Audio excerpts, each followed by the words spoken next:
اور میرے بزرگوں خوش بیٹھے ہو، سبحان اللہ، بولو تو صحیح، خوش بیٹھے ہو جے خوش بیٹھے ہو تے پھر میں پیارے نبی دی شان، مقام، عزت، رفت، بلندی، عظمت، منقبت، تقدس، نموش رسالت، شجاعت، سخاوت، رحمت، جمال، جلال، کمال، اقوال، انوار، سبحان اللہ، یاد کے خد و خال بتاؤں، سبحان اللہ، کیا بولو بات ہے، سبحان اللہ۔ سبحان اللہ، اور میرے بھائیوں، میرے آقا کی صورت حسین ہے، واہ واہ واہ، سیرت بہترین ہے، بے شک، صورت میں جمال ہے، بے شک، سیرت میں کمال ہے، بے شک، میرے محبوب پیغمبر صلی اللہ علیہ وسلم کی سیرت کا باب اتنا وسیع ہے کہ اماں صدیقہ، پیغمبر کی رفیقہ، ازواج میں لعیقہ، امت میں شفیقہ، اخلاق میں خلیقہ، کائنات میں باسلیقہ، شان میں عجیبہ، نہایت ہی خوش نصیبہ، حبیب خدا کی حبیبہ، وہ فرماتی ہیں کان خلقہ القرآن، کیا بات ہے، سارا قرآن میرے نبی کی شان ہے۔ سبحان اور اللہ، قرآن میں جب پیارے نبی کے چہرے کا ذکر آیا تو قرآن کہتا ہے سبحان اللہ، قرآن میں جب آقا کی زلفوں کا ذکر آیا تو قرآن کہتا ہے واللیل اذا سجا، قرآن میں جب آقا کی آنکھوں کا ذکر آیا قرآن کہتا ہے ما زاغ البصر وما طغى، قرآن میں جب آقا کے لب مبارک کا ذکر آیا قرآن کہتا ہے ولسانا وشفتین، قرآن میں جب آقا کے سینے اطہر کا ذکر آیا تو قرآن کہتا ہے الم نشرح لک صدرک، قرآن میں جب آقا کی یتیمی کا ذکر آیا تو قرآن کہتا ہے الم یجدک یتیما فآوی، قرآن میں جب آقا کی نبوت کا ذکر آیا تو قرآن کہتا ہے یا ایھا النبی، قرآن میں جب آقا کی رسالت کا ذکر آیا تو قرآن کہتا ہے یا ایھا الرسول، قرآن میں جب آقا کی کملی کا ذکر آیا تو قرآن کہتا ہے یا ایھا المزمل، قرآن میں جب آقا کی چادر کا ذکر آیا تو قرآن کہتا ہے یا ایھا المدثر، قرآن میں جب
جہان بنان والا اس دے حکم اتے ہی چلن حکومتاں سب حکم حاکماں اتے چلان والا کون دم مارے اس دے کم اندر ہر ہر کم وچ حکمت بنان والا سبحان اللہ لال حسین تمام مخلوق وچوں رکھیا رتبہ اعلیٰ انسان والا اور کراں کی تعریف میں انسان خاکی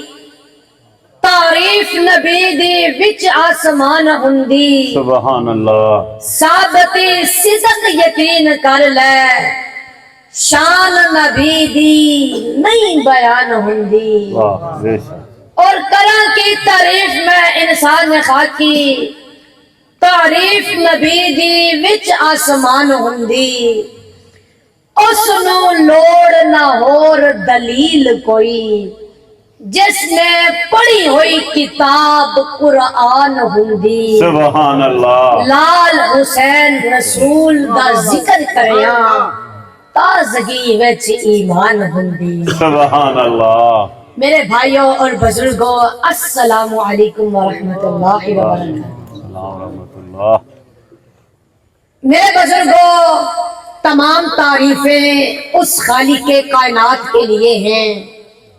کہ جس نے ہم سب کو پیدا کیا ہے بے شک اور بے شمار درود و سلام اس ہستی محتشم پر جو ہمارا درود و سلام پڑھنے کے محتاج نہیں اللہ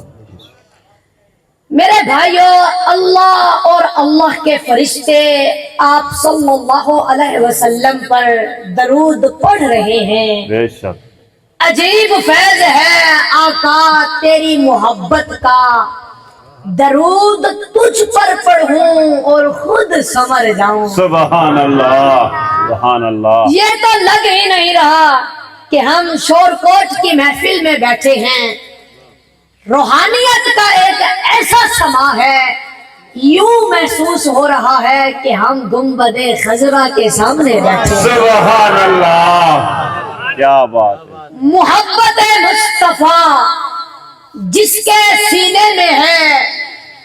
کہیں بھی رہے وہ مدینے میں ہے بے شک حضور اپنی محفل میں ہیں جلوہ گھر سمجھ لو یہ محفل مدینے میں ہے سبحان اللہ سبحان اور میرے بھائیوں محفل محفل محفل محفل اس چیز کا نام نہیں ہے کہ ہزاروں لوگوں کا اجتماع ہو بلکہ محفل محفل بنتی ہی تب ہے جب اندر محفل لگی ہو سبحان اللہ جب دل میں محفل لگی ہو جب تک اندر محفل نہ لگے جس کی تار گنبد خضرا سے نہ جڑے واہ واہ واہ اس وقت تک محفل میں بیٹھنے کا مقصد حاصل نہیں ہوتا بے شک بے شک ماشاءاللہ بڑا ہی خوبصورت محفل کا اہتمام ہے انتہائی عالی شان اہتمام ہے بے شک اس عظیم الشان محفل کے اہتمام پر میں محترم جناب انکل جمشید صاحب کے لیے دعا گو ہوں اللہ پاک میرے انکل جمشید کو دن دگنی رات چگنی ترقیاں عطا فرمائے اللہ پاک انکل جمشید کی تمام جائز خواہشات پوری فرمائے آمین آمین اور آپ جتنے بھی میرے بھائی بزرگ اس محفل میں تشریف لائے ہو اللہ پاک آپ سب کے دکھ کو سکھ میں بدل دے آمین آمین اور میری دعا ہے اللہ پاک آپ کی اور میری اس حاضری کو اپنی بارگاہ میں قبول و منظور فرمائے آمین آمین آمین جو جاگ رہے ہو بولو آمین آمین آمین آمین